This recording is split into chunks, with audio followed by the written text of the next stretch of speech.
다시 입성한 강태와 상태, 문영이를 가족으로 받아들이면서 상태가 망태 인형을 직접 돌려줄 때 가슴 벅찬 감동을 느끼셨을 겁니다. 그렇게 한 가족처럼 한 집에서 평온하게 잠든 그날 밤, 검은 나비 그림자가 그들을 덮치며 다시 악몽 속에 빠뜨리려 합니다. 도대체 나비는 왜 다시 나타난 걸까요? 박옥란이 문영이의 집에서 한바탕 문영이의 심기를 건드리고 지나간 후 핏자국을 본 강태는 놀라며 문영이를 찾느라 정신이 없었습니다. 그때 책상 위에 놓여진 파란 카드 봉투를 모르고 지나가죠. 어떤 파장을 일으킬지 모른 채 말입니다. 강태는 자신보다 환자를 찾는다고 오해하며 흥분해 있던 문영이에게 감정이 폭발하기 전 셋을 세라고 합니다. 사실 강태도 속으로 셋을 세고 있었죠. 그동안 강태는 문영이를 안고 싶을 때마다 속으로 얼마나 많은 수를 세었을지 짐작이 되는 장면이었습니다. 문영이를 거부할 수 없는 자신을 확인하며 강태는 문영이를 남이 아닌 가족으로 받아들이도록 상태를 설득하기로 합니다. 미운 오리 새끼가 차별받지 않도록 오리 엄마가 품어주었더라면 오리와 백조는 같이 살 수 있었을 거라는 강태의 말. 나도 오빠가 갖고 싶다는 외로운 문영이의 간절한 외침이 통했죠. 상태는 몸만 어른이 아닌 진정한 어른이 되었습니다. 악몽을 먹고 자란 소녀는 그렇게 둘리보호자 고길동처럼 품을 줄 아는 어른이 되었습니다.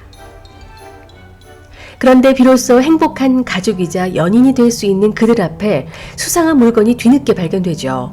바로 문영이의 서재 책상에 있던 그 파란 카드 봉투. 강태가 펼쳐본 카드 봉투 속 안에는 쪽지와 나비가 있습니다. 누군가 일부러 놓고 간 것이 분명한 쪽지와 나비, 그리고 그 나비를 부스러뜨리는 강태. 강태가 급히 문영이를 찾느라 발견하지 못했지만 그 봉투는 이미 박옥란이 다녀가던 날 문영의 서재 책상 위에 놓여 있었죠. 상태에게 쪽지가 전달된 적이 한 번 있었습니다. 상태가 서쪽 마녀의 살인책에서 발견한 쪽지엔 동생이 형을 죽인다라고 적혀 있었습니다.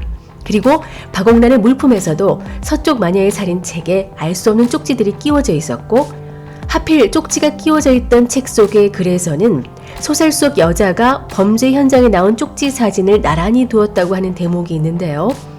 이런 일련의 상황을 종합해보면 쪽지는 모두 도희재의 광팬 박옥란이 한 짓이라는 합리적 의심을 갖게 됩니다.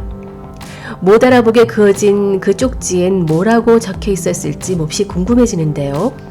소설 속 쪽지들처럼 어떤 범죄와 관련된 말이 아니었을까요? 박옥란이 문영의 작업실인 서재 책상에 나비가 들어있는 쪽지를 올려놓았다는 건 나비는 과거 문영이와 관련돼 있고 상태가 나비를 보면 극도로 불안해한다는 것을 이미 알고 있다는 뜻이겠죠. 나비를 본 강태, 상태 형제가 문영의 주변을 떠나길 바랐을 겁니다. 도희재의 광팬인 박옥란은 문영이를 고립시켰던 도희재처럼 똑같이 문영이가 세상 속에서 어우러지며 사는 걸 방해하고 싶었을 겁니다. 한 걸음 더 나아가 생각해 본다면 상태가 목격한 엄마를 죽인 살인범 나비의 정체가 도희재처럼 꾸미고 다닌 박옥란일 수도 있겠다는 추측도 가능한데요.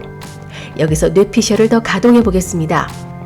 오해한 문영이 아빠가 도희재를 괴물이라고 생각하고 죽였을 가능성이 있습니다. 아니, 사실 문영이 아빠가 죽이려고 한 게 아니라 죽음으로 몰아갔던 게 아닌가 싶은데요. 문영이는 엄마 도희재가 사지가 꺾인 채 지하실에 있었다고 말한 적이 있죠. 도희재는 어떤 물리적인 힘에 의해서든 아니면 예기치 않은 실족이든 거실의 높은 계단에서 굴러떨어진 게 아닌가 의심이 됩니다. 그 시신을 아빠가 지하실에 가둔 게 아닌가 싶고요. 예전에 강태가 문영이와 사는 것을 거부하면서 밖으로 나가려고 하자 문영이가 강태를 잡으려고 뒤따라가다 계단에서 넘어질 뻔했을 때 강태가 죽으려고 그러냐며 문영이를 확 끌어안은 적이 있었죠. 그리고 이번에 다시 입성한 강태와 상태를 보고 문영이가 반갑게 뛰쳐나올 때도 강태가 제발 뛰지 말라며 조심하라고 하는 장면이 있는데 이것도 혹시 복선이 아닐까 생각해 봤습니다. 아무튼 서로의 감정을 확인하고 남이 아닌 가족으로 받아들이는 좋은 관계가 됐는데 다시금 번민하는 일들이 벌어지는 것 같아 안타깝습니다. 특히 12화의 제목이 로미오와 줄리엣이라니 두 집안의 비극의 고리가 밝혀지는 걸까요? 문영이가 강태에게 창문을 열어주며 로미오와 줄리엣 같다고 했던 적이 있죠. 잠드는 약을 로미오와 줄리엣 둘이 같이 마셨더라면 둘은 살아날 수 있었을 거라고 했는데요.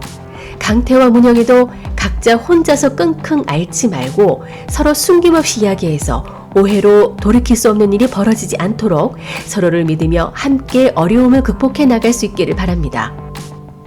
지금까지 뇌피셜은 뇌피셜일 뿐 즐겨주시길 바라고요. 조금은 이별나지만 괜찮은 드라마 사이코지만 괜찮아 좋으셨다면 구독, 좋아요, 사시사철, 공유 부탁드립니다.